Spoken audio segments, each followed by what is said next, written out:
disgrace, and you should be ashamed. I yield back. The gentleman's Madam time Chair, has expired. Madam Chair, can we add into record, please, that the gentleman from California has just stated that it is okay to have 1 mile of complete criminality in LA so long as it doesn't cover the 40. That was not my statement. Madam Chair, Mr. Mr. Mills has not been recognized. This is absolutely Neither gentleman, absurd. neither gentleman is You do recognized. not have the right to over to the. You have not been recognized Neither by the gentleman is chair. recognized. The chair now The chair recognizes the controls the time. congressman And I've from had- Louisiana, Mr. A routine congressional hearing took a sharp and emotional turn when a California lawmaker confronted Defense Secretary Pete Hegseth over the treatment of a U.S. senator and the growing use of active duty troops in domestic law enforcement situations. Recognizes Senator from California. Well, got promoted. I'm sorry. Thank you, Chairwoman. Sorry about that. Thank you, Chairwoman. Thank you to the witnesses for being here. Mr. Secretary, I just got word that Senator Padilla from my great state of California was physically assaulted and arrested for attending Secretary Noem's press event. The mere fact that he showed up, he was forcibly removed. Is this how you would treat a member of Congress who attends your press event, whether invited or not? Well, I've been here for 5 hours, sir. I don't know about that. I'm just asking, would you have me forcibly removed from your press event I'm not going if to I walked in? speculate on a hypothetical. I'm sure there's more context. I'll take that as a yes. Mr. Secretary, does the DOD have any plans to allow the military to follow the orders of President Trump when his order violates the Constitution? Yes or no? I reject the premise of that question, which is that President Trump is ordering unconstitutional orders. I'll take that as a yes as well. Mr. Secretary, the deployment of active duty Marines to California is incredibly disruptive to the lives of service members who are being drawn into the president's publicity stunt. And I want to know how you're planning to take care of these troops. So will you commit to sending my office and this committee a detailed plan on how you plan to house and feed the 700 Marines and potentially thousands of Marines? What's disruptive is when concrete blocks are thrown at the heads of ICE officers. And so we're proud that National Guardsmen and Marines have responded in real time to help defend those federal law enforcement officers. So do you have a plan? Do you have a plan to house? Not only do we have a plan, but it's been a focus of mine. I've held a riot shield before in a riot. I recognize what it means to respond in real time without enough time. Mr. Secretary, will you get me that plan, everything they can as fast as they can, and we have a plan for that. Mr. Secretary, I reclaim my plan. Chairwoman, LA Mayor Bass stated that the area placed under the recent curfew is around 1 square mile. Is that the same area where service members will be deployed? Service members are in Los Angeles to defend law enforcement, ICE agents, and facilities. So essentially you're telling me that American people that a 1 square mile block of LA, and for the record, LA County is over 4,700 square miles, warrants the deployment of 700 Marines and the federalization of 4,000 California National Guardsmen. You testified earlier that you will send in the military to protect local law enforcement. Did LAPD Police Chief McDonnell ask you for your help? I read reports on a regular basis. Did he ask for your help? From ICE agents I'll take that as a no. More grateful. Did LA Sheriff Luna ask for you to send in the military, Mr. Secretary? Did LA Sheriff Luna ask you to send in the military? Yes or no?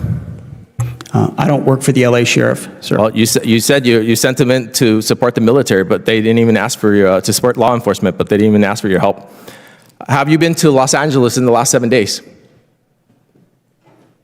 My team is from the top down focused on making sure Los Angeles I'll also take that as a no. How did you arrive at the decision not to coordinate with local law enforcement and the governor's office on the initial deployment? It would be great if the governor attempted to actually coordinate instead of grandstand. All right, so I believe you're secretly deploying troops to an area without coordinating with local officials is somehow not disruptive and to the logistical and operational conditions on the ground. You agree with that? I would need you to repeat the question, sir. Does the department plan on coordinating with Governor Newsom's office on local law enforcement and local law enforcement going forward, Mr. Secretary?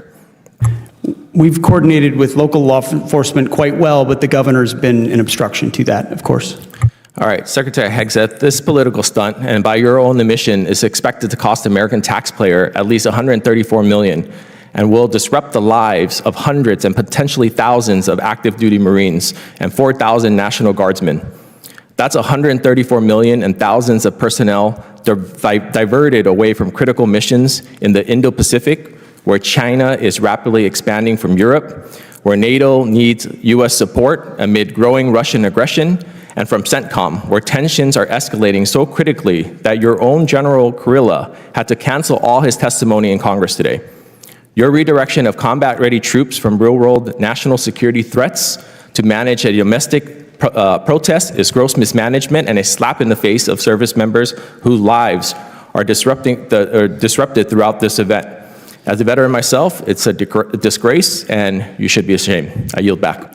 The gentleman's Madam time Chair, has expired. Madam Chair, can we add into record, please, that the gentleman from California has just stated that it is okay to have 1 mile of complete criminality in LA so long as it doesn't cover the 4700. That was not my statement. Madam Chair, that it's Mills, okay. Mr. Mills has not been This is recognized. absolutely Neither gentleman, You're putting neither words in gentleman my is mouth, recognized. Congressman. Have the right Mr. you have not been Chair, recognized neither by the gentleman is chair. recognized. The chair now neither have you. recognizes the Controls the time. congressman And neither have from you. Louisiana, Mr. Higgins, for 5 minutes. Well, thank you, Madam Chair. Let's bring it down a notch, shall we? California Congressman Derek Tran opened his questioning by referencing breaking news that stunned many on Capitol Hill. Senator Alex Padilla of California had reportedly been forcibly removed and detained while attending a press briefing held by Homeland Security Secretary Kristi Noem. Tran framed the moment as more than a misunderstanding. He treated it as a test of how executive power views Congress itself.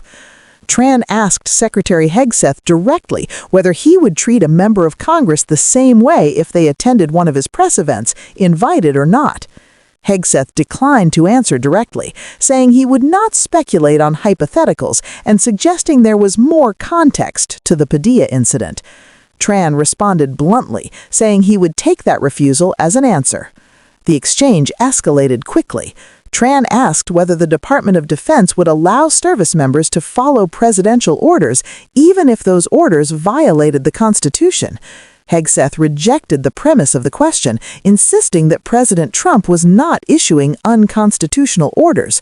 Tran again interpreted the response as a yes, underscoring his concern that constitutional guardrails were being treated as optional. The focus then shifted to the deployment of active duty Marines and National Guard troops to Los Angeles. Tran described the deployment as deeply disruptive, not only to the city, but to the lives of service members and their families. He asked whether the Department of Defense would provide a detailed plan outlining how hundreds and potentially thousands of Marines would be housed, fed, and supported during the operation. Hegseth defended the deployment, arguing that the real disruption came from violence against federal law enforcement officers. He cited attacks on ICE agents and framed the military presence as a necessary response to protect federal facilities and personnel. He insisted that plans were in place and said troop welfare had been a priority. He then asked a critical question, whether local law enforcement leaders had requested military assistance. Tran asked specifically whether the LAPD police chief or the Los Angeles County sheriff had asked for troops to be deployed. Hegseth did not answer directly, instead saying he reviewed reports regularly and did not work for local officials. Tran seized on that point, accusing the department of deploying troops without coordination with local law enforcement or the governor's office. When asked whether Hegseth had even been to Los Angeles in the past week, the secretary pivoted to discussing his team's focus, again avoiding a direct response. Subscribe now if you want accountability-driven reporting that tracks what officials say and what they do not say. The exchange culminated in Tran's sharpest criticism. He called the deployment a political stunt, citing an estimated cost of at least $134 million to taxpayers.